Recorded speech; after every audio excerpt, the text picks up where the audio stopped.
So, ito yung gagawin natin ngayon, guys. Pa-plancha tayo. Kaso walang plancha. Gamit natin is Panasonic hair dryer. No more, no more. You stay there. You have to sleep na. We wake up early tomorrow.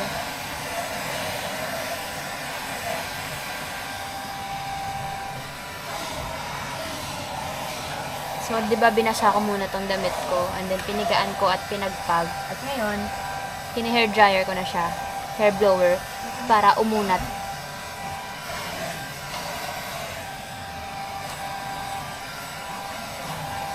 Effective siya, guys. In fairness, effective siya.